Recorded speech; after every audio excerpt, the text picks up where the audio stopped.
experience. I'm gonna talk about the book a little bit. I value the book. I used to didn't like talking about the book and other products out there because I felt like I was always selling and pitching. And another Right. person, I wish I thought all about all this stuff. I didn't think about this stuff. Somebody else told me this. They was like, Rodney, you gonna go in there, you gonna talk to them people for X amount of time. They gonna laugh at your corny jokes and laugh at your funny looking face.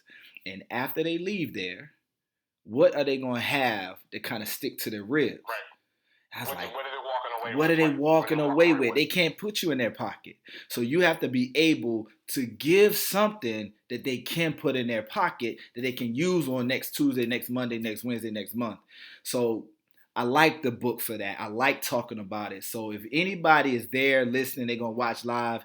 If you like the way I may or may not do, or that hook in the middle of my head, the pocket divot, or any of that kind of stuff, if that's your flow, the book is full of that. And I'll be talking a little bit about that as well.